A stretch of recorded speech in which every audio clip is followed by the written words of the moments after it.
In these cold, dark winter months, it's more important than ever to focus on finding moments of happiness and contentment. I know that's definitely easier said than done, but what better way to do that than by reading a book about hygge? I'm probably mispronouncing that horribly, but it's a Danish concept that can be described as the feeling of cozy contentment.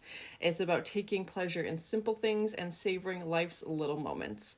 And the author, Meik Wiking, I believe, again, I'm sorry about the mispronunciation, he is the CEO of the Happiness Research Institute in Copenhagen, and in it he explores this concept which is often described as the Danish art of happiness, and it's probably the secret to why Denmark is consistently ranked as one of the happiest countries in the world. The author does an excellent job of breaking down what this concept is and how it can be applied to our lives. He explains that it isn't just about cozying up by the fire with a good book, it's about creating everyday moments of happiness and contentment. It's all about savoring the simple pleasures of life and being present in the moment.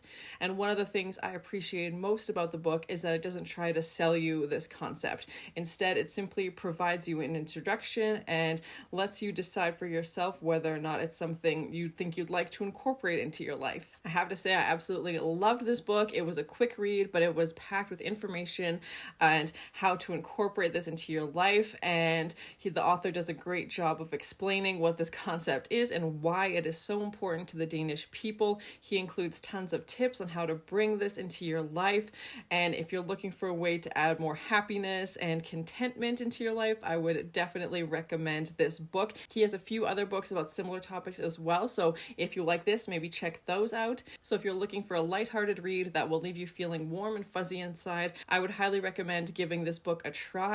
It starts off explaining what it is, and the author does a great job of making complex concepts like happiness and wellness accessible to the everyday reader. He also shares some interesting research about our environment and how social interactions affect our overall well-being. Next, the book dives into the nitty-gritty of how to incorporate this concept into your life. He covers everything from choosing the right lighting to creating a cozy home environment. He also has some great suggestions for simple things that you can do to make your everyday routine feel more special, like take time for a longer breakfast or enjoying a candlelit dinner with friends. One of my favorite pieces about this is that you can do this concept cheaply. It's all about the little things. You don't have to go out and buy expensive new lavish things to have this concept in your life.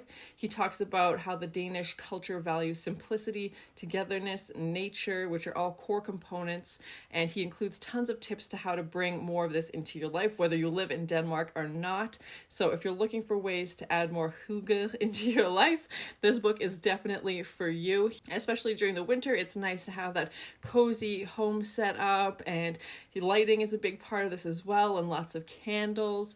It's definitely all about the simple things in life and how to connect with others. Some of my favorite tips from this book include creating a cozy environment from your home by adding candles, blankets, pillows.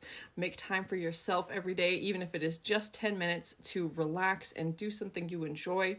Spend time with loved ones, go for walks together, have dinner parties. He has it mapped out where it's like, here's some suggestions for January, here's some suggestions for February, when it can be hard to be motivated to go out and do those things. Go outside, if weather permitting, if you can. Spend time in nature or your garden.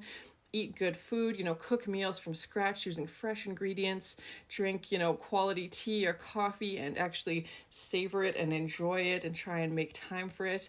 Make time for hobbies like knitting and painting and woodworking.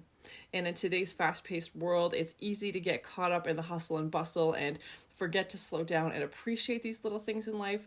And that's where this concept comes in. By incorporating more moments of this into your day-to-day routine, you can learn to enjoy life's little things and find contentment in even the most ordinary tasks.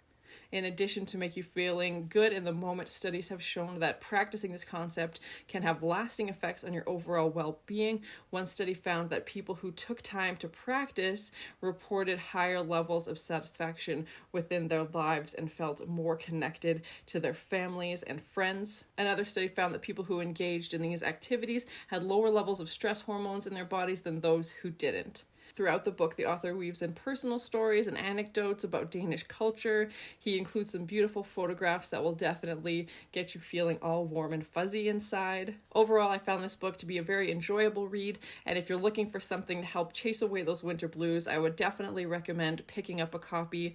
Just be warned, you might be tempted to move to Denmark by the time you finished. This book was an absolute joy to read, and I learned so much from it. So if you're interested in learning more about this concept, maybe you've heard about it before, let me know in the comments. Is this the first time you've heard about this? It may seem like this is something that could only be practiced by those who live in Denmark. There are real ways you can incorporate this into your life no matter where you live, which as a reader I really enjoyed. You might just find yourself feeling happier as a result. So let me know in the comments if you've read this. Have you read the author's other books? What do you think about this?